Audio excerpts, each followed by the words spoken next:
Hi, this is miss Sonali और podcast का नाम है नामचिक।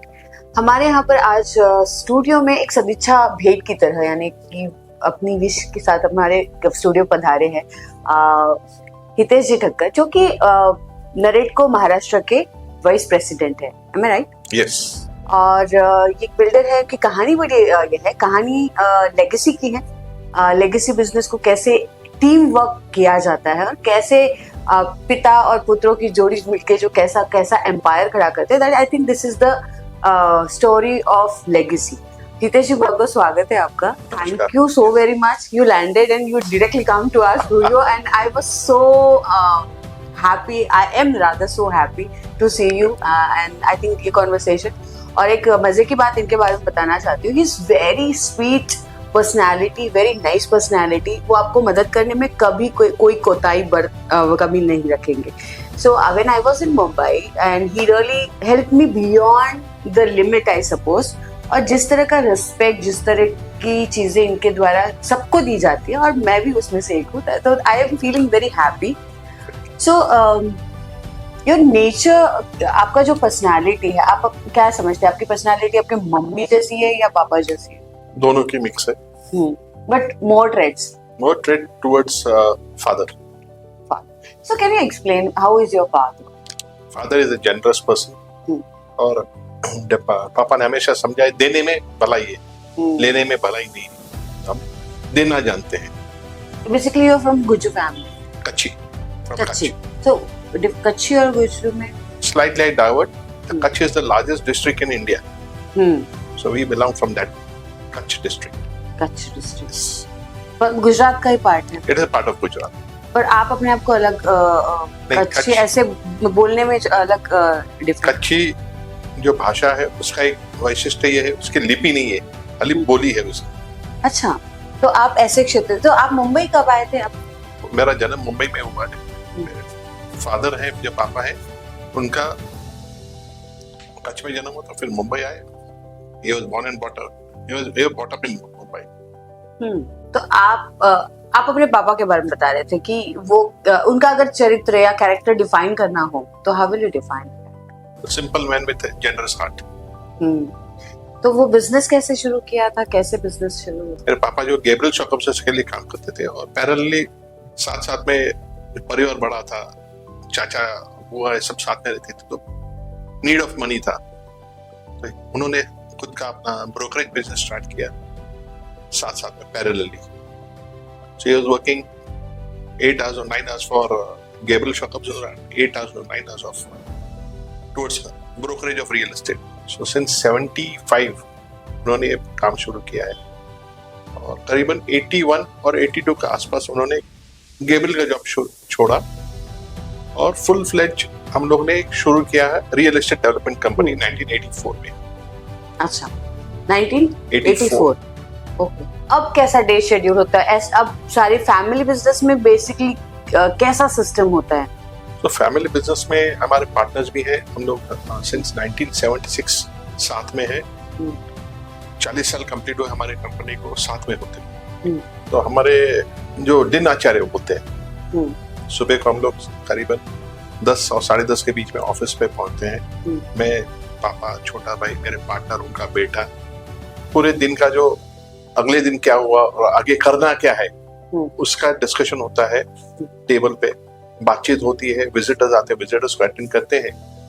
एंड अगर किसी को काम है, बाहर जाना है, जैसे मुझे कहीं मंत्रालय जाना है या गवर्नमेंट ऑफिस जाना है, तो मैं वहां पे निकलता हूँ दोपहर के बाद। बाकी सब हर एक दिन अपने अपने फील्ड पे निकल जाते हैं और शाम को वापस 7 साढ़े 7 तक वापस जो आ गए तो वापस एक बैठक होती है, मीटिंग होती है हमारे आपस में, to decide upon the strategy for the next day. और एक वही जो कनेक्ट बना के रखा हुआ है और यही कारण है कि हमारा जो पार्टनरशिप टिका हुआ है।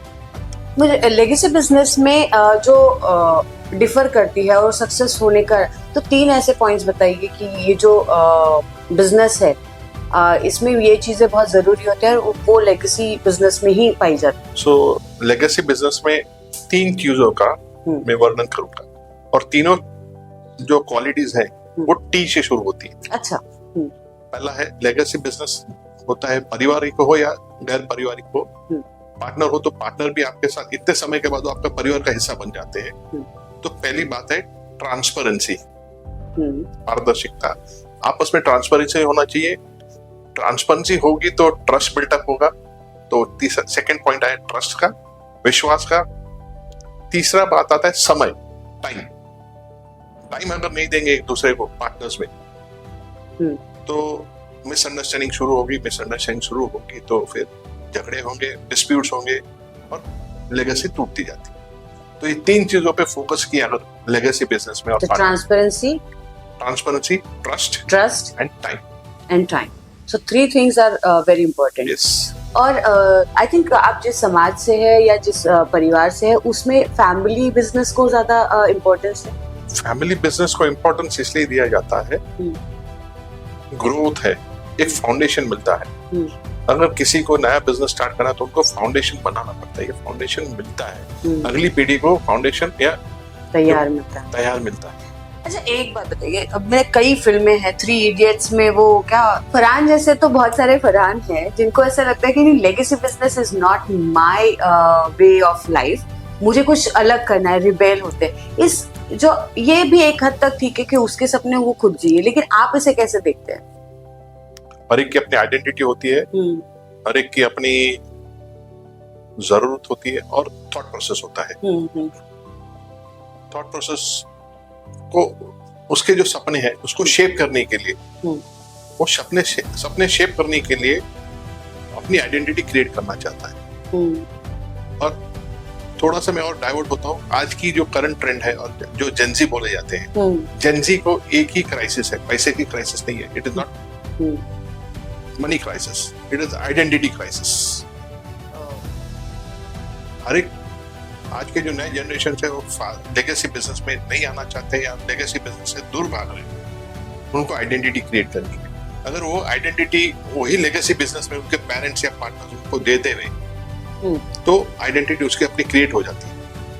हाउ डू सी, मतलब हम लोग बोलते हैं कि जो बिजनेस है, अब तो आ रहे लोग बिजनेस में, लेकिन Gujarati, Marwari, Punjabi, they are good in doing business. तो इन कम्युनिटी का आप अगर स्टडी करेंगे तो आपको क्या लगता है कि क्या कोर है इनके अंदर कि जिसके वजह से they are very successful businessman as compare to Marathi माणूस, as compare to any regional person? So I'll not say Marathi Manus are not compatible or they are not successful business, but they are successful. I've seen many Marathi houses. They are into good business. They are into real estate. They are into pharmaceuticals. They are into shipping. Loads of business they are doing. सिर्फ एक ही difference है गुजरातियों में, मारवाड़ियों में, risk appetite बढ़ता है। Risk appetite बढ़ता क्यों है?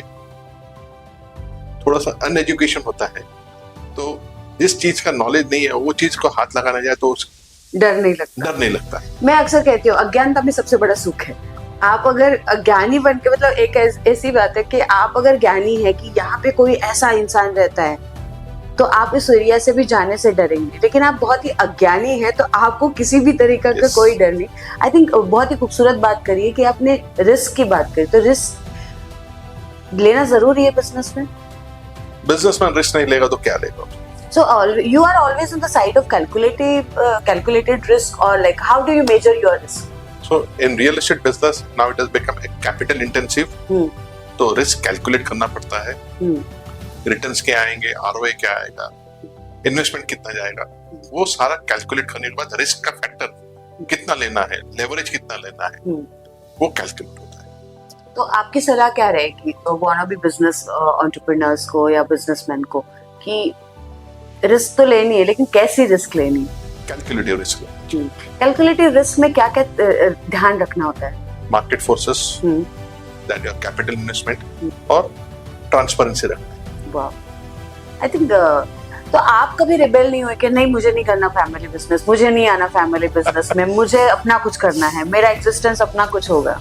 सो इन माय बचपन में मुझे बहुत सी इच्छा थी इंजीनियर बनने की, लेकिन फिजिक्स और मैथ से डर के मैंने कॉमर्स चुन लिया।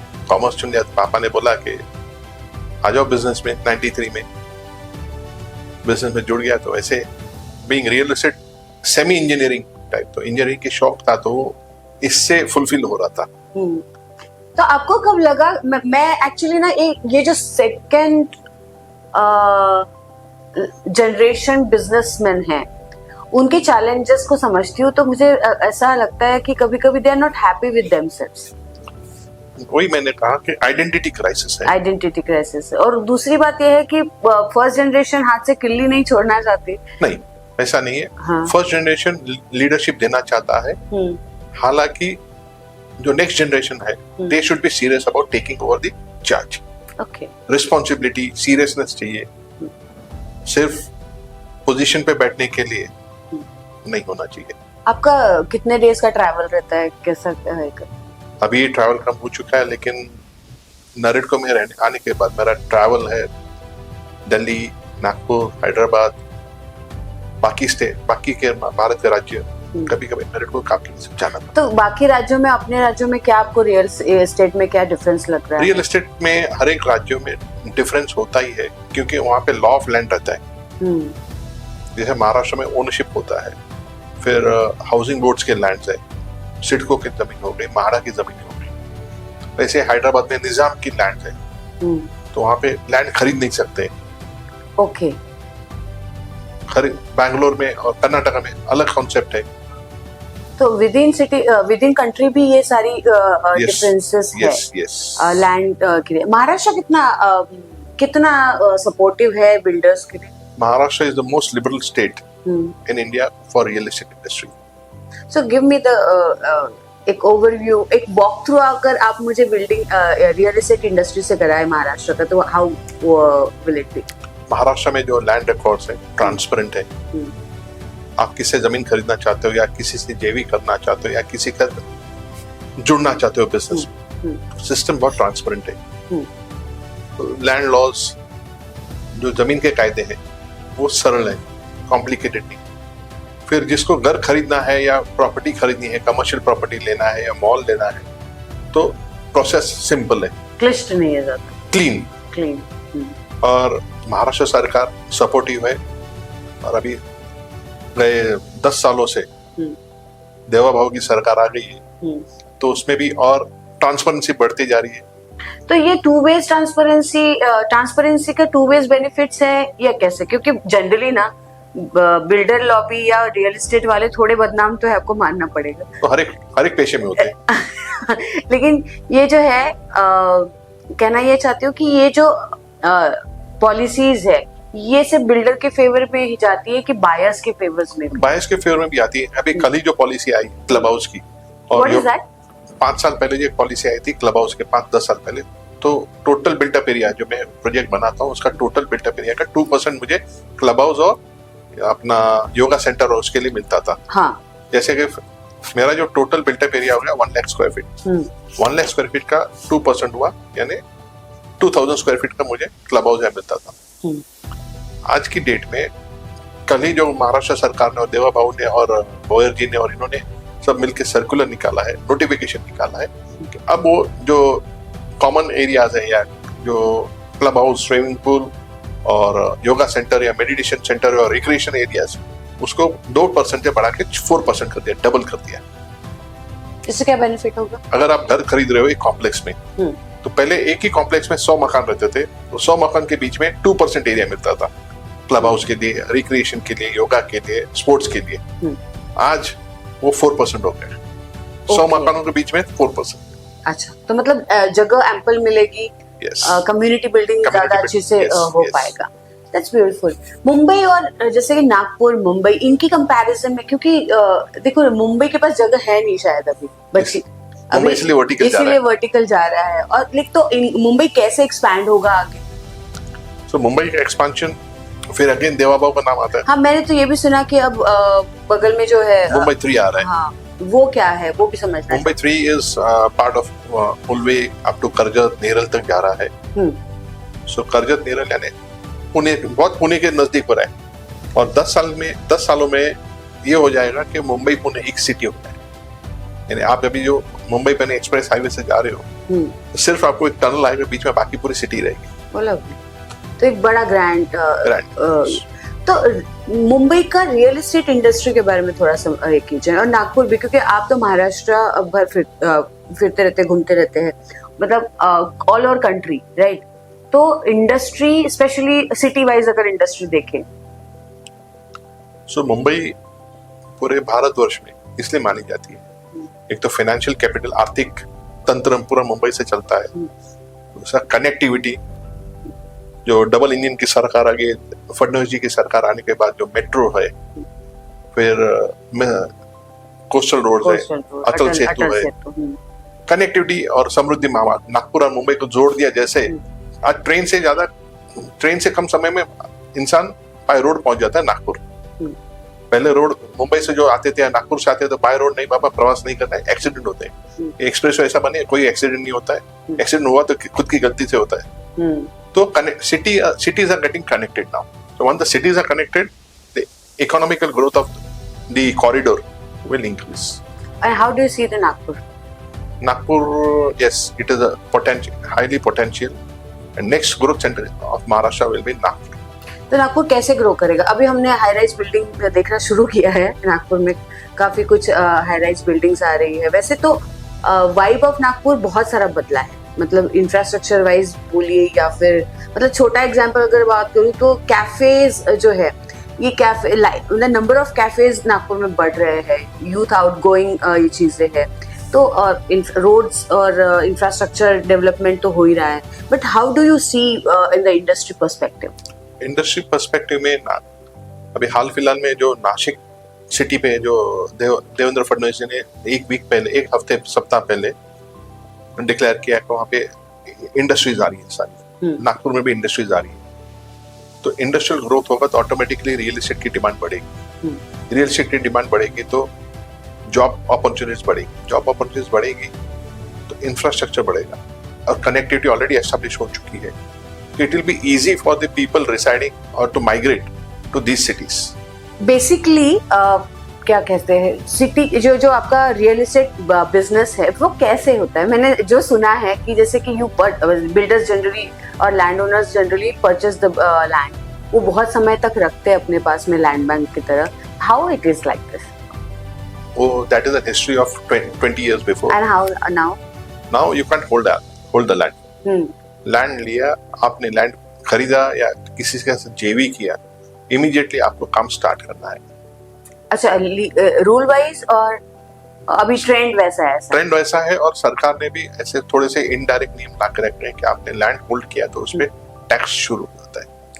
ओके। सरकार भी नहीं चाहती कि कोई लैंड होल्ड करके उसको ट्रेड करे और इन्फ्लेशन लेके आए। सरकार की इच्छा है कि लैंड आपने ली, आप वहां पे बांधकाम करो या कुछ एक्टिविटी करो या इंडस्ट्री डालो और तुरंत उसका बेनिफिट हो। तो रेट्स कैसे बढ़ते हैं जमीन के, वो कैसा कैलकुलेशन होता है? मतलब नागपुर में काफी रेट्स हाई है जमीन के, फ्लैट्स के। जैसे जैसे माइक्रो मार्केट होती है, मुंबई और नागपुर में थोड़ा सा रियल एस्टेट में थोड़ा सा डिफरेंस है। मुंबई में माइक्रो मार्केट्स हैं, जैसे एक सबब हो गया मुंबई का अंधेरी। अंधेरी में भी एक माइक्रो मार्केट होती है। अंधेरी का प्राइसेस है वो सारा कॉमन नहीं होता है, उसकी एक पर्टिकुलर माइक्रो मार्केट होती है। तो अंधेरी में ऑलमोस्ट 4 स्क्वायर किलोमीटर्स, उसमें एक पर्टिकुलर रोड है लोखंड वाला, वो लोखंड वाला और फिर ओबरॉय मॉल, वो सारा ले लिया तो वो उस एरिया का प्राइसेस ज्यादा होते हैं। ओके। पर्टिकुलर माइक्रो मार्केट यानी आपको, आप जैसे नागपुर से हो, आपको धर्मपेट एरिया अच्छा लगता है, तो धर्मपेट का प्राइसिंग वो हिसाब से चल रहा है। Okay. It is governed by the people, not by the government. And Inclination towards area also. Yes, उसकी popularity एरिया की भी, और वहाँ पे क्या आजू बाजू में क्या इंफ्रास्ट्रक्चर है वो भी मैटर करता है। इंफ्रास्ट्रक्चर बहुत मैटर करता है, क्योंकि हम जब एड कैंपेन्स वगैरह करते हैं तो बिल्डर और लैंड ओनर्स के, तो उनका ये है कि सिटी ग्रोथ दिखाते हैं या एरिया की ग्रोथ, कहाँ स्कूल्स नजदीक है, हॉस्पिटल्स नजदीक है, ये कैंपेन का हिस्सा होते हैं, जिससे they attract, this is a lead magnet for them. So that matters a lot. So connectivity and the infrastructure, that 100% matters. आपका हाईवे से कितना कनेक्टिविटी है, रेलवे स्टेशन से कितना कनेक्टिविटी है, या एयरपोर्ट से कितना कनेक्टिविटी है, फिर आसपास में स्कूल्स हैं, मॉल्स हैं, सब्जी मंडी है, या तो हॉस्पिटल्स हैं, ये जो सारी एसेंशियल सर्विसेज हैं, वो एसेंशियल सर्विस के नजदीक इंसान रहना चाहता है। आप नरेटको महाराष्ट्र में कैसे आए? नरेटको की जर्नी आपकी कैसे शुरू हुई? 2011 से हमने नरेटको महाराष्ट्र शुरू किया। हमारे जो गुरु हैं राजन बंदेलकर जी और निरंजन हिरानंद ने, उन्होंने शुरू किया। हम पहले 4 लोग थे, 3 से 4 हुए, 4 से 10 हुए और 10 से 100 हुए और 100 से 1000 पहुंचे। क्या बात है। तो मतलब you are the founder team? Yes, I am one of the founders. Wow. क्या बेनिफिट कराता है नरेटको? कैसे वर्क करता है? नरेटको is under the aegis of Government of India. स्वायत्त संस्था जिसे कहते हैं। Ministry of Housing and Urban Affairs. Okay. इसमें जो भी पॉलिसीज हमको बनानी है रियल एस्टेट के इंडस्ट्री के लगते हैं और ग्राहकों के बेनिफिट के लिए, जैसे रेरा आया तो रेरा में नरेटको मोर एक्टिव, रेरा लाने के लिए प्रोएक्टिव थे हम लोग। तो ऐसे ग्राहकों की भी सुविधा और पारदर्शिता लाने के लिए हम लोग का प्रयास रहता है सरकार के साथ। तो इस तरह से नरेटको काम करता है। And what is your contribution and how do you contribute in NAREDCO? Like contribution major नहीं किया जाता, कंट्रीब्यूशन दिल से होता है। क्या बात है। But what are the KRs की responsibilities? I am handling the RERA year हो गया, जो स्टैम्प ड्यूटी एंड रजिस्ट्रेशन होते हैं उसमें जो इश्यूज आते हैं वो इश्यूज लेके हम लोग आगे जाते हैं। फिर रेवेन्यू हो गया, यहाँ पे जो CTS प्लान्स हो गए या प्रॉपर्टी कार्ड्स हो गए या जो कलेक्टर के डिपार्टमेंट्स हो गए। देन अर्बन डेवलपमेंट हो गए, यहाँ पे पॉलिसीज बन गई। वो सारा पॉलिसी रिलेटेड काम सब साथ में करते हैं। मैं अगर कहूँ मैं अकेला करता हूँ तो इट इज इम्पॉसिबल। सबका साथ सबका विकास होता है। क्या बात है। अच्छा, आपके खुद के ऑर्गेनाइजेशन के बारे में बताइए कि वो किस तरह से काम करती है। और आपने अभी बिहाइंड द कैमरा हम लोग बात कर रहे थे तो यू सेड कि 45 अराउंड प्रोजेक्ट्स आपके रनिंग प्रोजेक्ट्स इन मुंबई है। जैसे आपको मैंने कहा कि मेरे जो फादर है उन्होंने और मेरे पार्टनर ने बिजनेस शुरू किया और तब से 85 से हम लोगों ने कंस्ट्रक्शन एक्टिविटी में आ गए और आज तक हम लोगों ने करीबन 45 प्रोजेक्ट्स कंप्लीट किए हुए और सारे प्रोजेक्ट्स की सोसाइटी फॉर्मेशन एंड कन्वेंस देके वी आर क्लियर। तो अब जिन्होंने भी हमसे घर खरीदा उनको लीगल राइट देके आए। क्या बात है। अच्छा, ये मैंने टर्म सुनी है लैंड माफिया, ये होता क्या है, कैसा होता है ये? लैंड माफिया एक पैरेलल ऑर्गेनाइजेशन चलता है, यहाँ पे लैंड ग्रैबिंग होता है, फेक प्रॉपर्टी, फेक डॉक्यूमेंट्स बनते हैं। मैं आपके माध्यम से जो बाकी के डेवलपर्स हैं जो मुंबई में वेंचर करते हैं, नागपुर का डेवलपर मुंबई में आया या मुंबई का डेवलपर नागपुर में आया, माफिया तो खाली सिर्फ मुंबई में नहीं है, सब जगह है। तो डॉक्यूमेंट्स का वेरिफिकेशन प्रॉपर और प्रॉपर ड्यू डिलिजेंस करके ही लैंड खरीदे। हाँ, एक मैंने अभी बात जिक्र निकला था कहीं हमारे परिवार में हमारे कजिन के साथ, तो वो एक स्टोरी बता रहे थे कि एक एजेंट ने वो ही एक लैंड जो है 15 लोगों को बेची और उसके बाद में पैसे लेकर ही वाज फरार। सो ये तो फ्रॉड काइंड ऑफ हुआ। फ्रॉड होते हैं, फ्रॉड कहाँ नहीं होते। लेकिन ये लैंड माफिया को अगर लार्जर पर्सपेक्टिव में देखें तो वो क्या होता है? मतलब अब तक we have not come across any of the land mafias, but the stories जो सुने हैं तो किसकी स्टोरी सुनी है आपने? बहुत से आते हैं।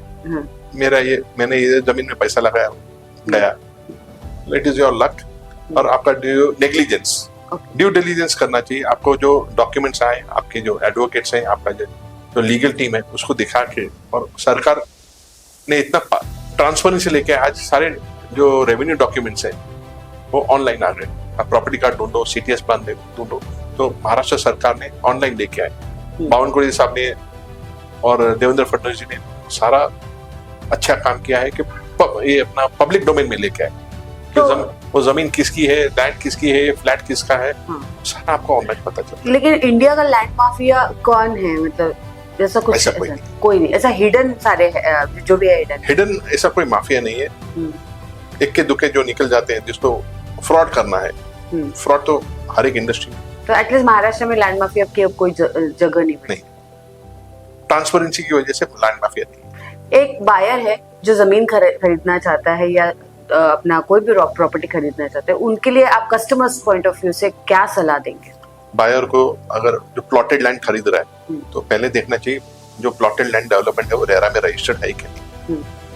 रेरा में रजिस्टर्ड है तो क्या स्टेज है और उसका कंप्लीशन डेट क्या है, और रेरा में भी आज ये प्लॉट बिका हुआ है या जो फ्लैट बिका हुआ है नहीं बिका हुआ है वो सारा डिटेल्स मिलता है।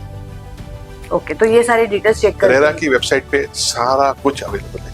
Apart from that how business आपका अच्छा चल रहा है, आप इधर ट्रैवल कर रहे हैं, लेकिन अगर बोर हो जाते हैं एंटरटेनमेंट के लिए क्या होता है? क्या करते हैं आप? एंटरटेनमेंट के लिए कभी कभी इच्छा हुई तो मैं फ्लाइंग के लिए चला जाता हूँ। वाओ, ये फ्लाइंग एक्सपीरियंसेस बताइए ना। सो 2014 to 16 में मैंने फ्लाइंग सीखा है। एंड फ्लाइंग करने की बचपन से इच्छा थी, लेकिन सोर्सेस और जो अक्ल थी, तभी अक्ल नहीं थी, अभी अक्ल आई है तो फ्लाइंग सीखा है। अच्छा, आपने कितने आवर्स का फ्लाइंग किया है? Almost 200 hours. 200 hours. What is the experience, अगर शब्दों में बांध सके तो? मैं और आसमान साथ में। क्या बात है, सो कभी हमें को भी ले चाहिए। वेलकम। सो नागपुर आप आते हैं, are you foodie by the way? Not really. तो नागपुर की कौन सी चीजें आपको बहुत पसंद है खाने में? सो मेरे इन-लॉज, मेरे ससुराल नागपुर से। वाह, तो उस हिसाब से तो मतलब बहुत बड़ा औहदा है नागपुर में आपका। सो लास्ट 30 सालों से मैं नागपुर आना जाना होता है, और अभी जो नरेट को नागपुर बना है उसकी वजह से ज्यादा हो रहा है। आज भी दो वजह से हो, एक फैमिली की वजह से और दूसरा नरेट की वजह से नागपुर में हूँ यहाँ पे। तो नागपुर का एक तो तरी पोहा तो आपको पसंद है कि? हाँ, राम और श्याम के पास जाके। अच्छा, एक्चुअली मैं आपको कहानी बताती हूँ। हाँ, I was in a big FM, तो रेडियो में हमारे बॉसेस आते थे, हमारे रिपोर्टिंग मैनेजर्स वगैरह आते थे, तो वो तर्री पोहा सावजी सुन के आते थे। So I do remember the Aditya की कहानी। Aditya was my reporting manager from Mumbai, तो वो मुंबई से आया करता था और वो सुन के आया था कि तर्री पोहा सावजी। सो सावजी के लिए उन्होंने इंसिस्ट किया। मैंने ठीक है, पर मैंने कहा आदित्य तुम मत खाना, but he you know ate with चटकारे लगा के दूसरे दिन बेचारा ऑफिस ही नहीं आया। So, how is your own experience about Saoji? Saoji तो नॉनवेज होता है, मैं नॉनवेज नहीं खाता। हाँ। तरी पोहा 1-2 बार मैंने खाया। नहीं, सावजी में मुझे लगता है ये आती है ना, वेजिटेरियन डिशेस आती है। मैंने टेस्ट नहीं किया तब। नहीं किया, तो आपने तरी पोहा किया। आपको यहाँ का कौन सा एरिया पसंद है और मुंबई का कौन सा हैंगआउट प्लेस पसंद है? मुंबई में जो हैंगआउट स्पेसेस है एक स्पेसिफिक होता है। नहीं, which is your favorite hangout place? आप कहाँ जाते हैं? Marine drive. ओह, और नागपुर में आपको कौन सा एरिया अच्छा लगता है? नागपुर में सेमिनरी हिल्स। वाह, वो ग्रीनरी वाला। आपको थोड़ा नेचर से रिलेटेड, नेचर कनेक्टेड होता है। Nature connected. वेल, अभी नागपुर कैसे ग्रो होगा भाई? अभी एक्सपैंड ऐसे करेगा या वर्टिकल के लिए लैंड तो बहुत है? वो लैंड बहुत है, लेकिन ये भी सोचना है अपने को कि land should be available for agriculture also. सारे जगह मकान बनते गए। मैं पूछने वाली थी कि अनाज कहाँ से आएगा? वही कि बिल्डर लॉबी इतने सीमेंट के जंगल तैयार हो रहे हैं, तो बाद में कैसा होगा आफ्टर 20 इयर्स? कैसा रहेगा सिनारियो? सो मेरी सलाह होगी वर्टिकल जाए, और जो मदर अर्थ है या मातृभूमि जो जिसको बोलते हैं, उसको खेती बाड़ी के लिए, पेड़ पौधों के लिए और कुदरत के लिए आप रखें। एक आर्किटेक्ट, बहुत रिनाउंड बड़े आर्किटेक्ट है, I interviewed him, so he gave a statement कि जो डेवलपमेंट है वो होनी चाहिए से ज्यादा इम्पोर्टेंट सोचना है कि कितनी होनी चाहिए। इस स्टेटमेंट पर आपका क्या विचार है? देखिए, अर्बनाइजेशन अपने देश में रैपिडली बढ़ रहा है। टियर 1 था, पुणे वॉज टियर 2, पुणे अभी टियर 1 में आ गया है। नासिक टियर 2 में है तो अभी टियर 1 की तरफ जा रहा है। नागपुर टियर 1, टियर 2, टियर 3 के बीच में था, अभी टियर 1 की तरफ बढ़ रहा है। तो हर एक जो इंसान रूरल एरिया में रहता है, ग्रामीण भाग में रहता है, उसको इच्छा होती है कि अर्बन में आए या शहरों में आए, यहाँ की लाइफस्टाइल देख के, यहाँ का जो इनकम सोर्स देख के। रोज लोग जो सिटीज में माइग्रेट होते हैं या सिटी अपने जो शहरों में बसते हैं, आते हैं बाहर से, उनका एक ही उद्देश्य होता है, रोजगार बढ़े, आमदनी बढ़े। आमदनी बढ़ाने के लिए लोग शहरों में आते हैं। तो अगर शहरों में आएंगे तो अर्बनाइजेशन बढ़ेगा, पॉपुलेशन बढ़ेगा सिटीज की। तो जो सरकार है, सरकार वो भी ध्यान रख रही है। अगेन थैंक्स टू देवा बाबू, उन्होंने पानी के बारे में सोचा है, जल शिवर लेके आए। पानी, नागपुर में जो पहले पानी की किल्लत है, पानी की किल्लत अभी धीरे धीरे दूर हो रही है। मुंबई की तो पानी, Mumbai is known for water, Mumbai में पानी की किल्लत कभी नहीं हुई। No shortage of water in Mumbai, Thane, Kalyan, वो सिटीज में कभी पानी की शॉर्टेज। एक्चुअली मैं यहाँ पे रैप अप करने वाली थी, लेकिन इतनी इंटरेस्टिंग टर्म्स निकल जाते हैं जो मैं बहुत ही इंक्विजिटिव हो जाती हूँ। टियर 1, टियर 2, टियर 3 सिटीज, ये कैसे है? जैसे आम ऑडियंस को अगर मुझे बताना है, वो समझना चाहते हैं, तो टियर 1, टियर 2, टियर 3 सिटीज मतलब क्या, और कैसे आधार पर इनको टियर ग्रेड करा जाता है? जी, Mumbai, then Pune, these are part of the tier 1 cities of Maharashtra. Why? वहाँ पे एम्प्लॉयमेंट एंड रेवेन्यू जनरेशन अच्छा है।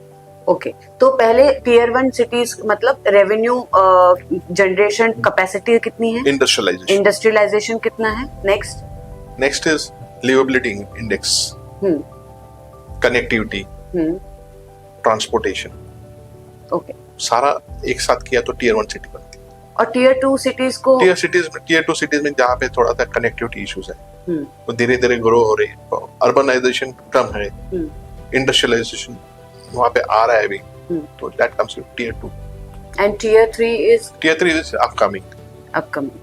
वो इस कंपटीशन में आ रहे हैं धीरे धीरे, इंफ्रास्ट्रक्चर, एम्प्लॉयमेंट के साधन, सब कुछ, पॉपुलेशन भी कम है, लो डेंसिटी पॉपुलेशन। ओके, सो पॉपुलेशन के आधार पे भी Oh, that's thank you. You really updated us in a very simple language. क्योंकि हम ना बहुत बार, मुझे ऐसा लगता है कि हम लोग बहुत शान से टर्म तो यूज करते हैं, पर टर्म के रियल डिफाइंस हमको नहीं पता रहते हैं, क्या डेफिनेशन है, उसके एक्सप्लेनेशंस क्या है, वो नहीं पता चलता। बहुत ही मज़ेदार रहा है ये कॉन्वर्सेशन। मज़ेदार से ज़्यादा मुझे लगता है कि कॉन्वर्सेशन बहुत ही वैल्यूएबल रहा है, so people and my audience can understand बहुत सारे टर्म्स इस इंडस्ट्री को। कोई एक बात आपको लगता है कि इस माध्यम से करना चाहिए? आपके माध्यम से एक ही बात कहना चाहूंगा, जो घर खरीदार है, कोई भी प्रॉपर्टी लेने के पहले रेरा को चेक करें। That's your advice to the buyers. RERA पे जो प्रॉपर्टी रजिस्टर्ड है उसी को खरीदे। आपका जो रेरा पे बेसिक डिटेल्स दी हुई है, सारी बेसिक डिटेल्स है जो हर एक घर खरीदार को पता होनी चाहिए, उस पे जाके देखें और फिर अपना खरीदें, फिर अपना निर्णय लें। That's great. Thank you so very much for contributing in such a beautiful manner. बहुत अच्छा लगा, and I always have a very pleasing emotions when I meet you. Thank you so much. Thank you. So this is all about the podcast, is all about the industry, how the cities are growing. और छोटे छोटे terms भी आपको समझ में आएंगे कि इसके मीनिंग्स क्या है। थैंक्स फॉर वॉचिंग, एंड मिलते हैं नेक्स्ट एपिसोड में। Thank you.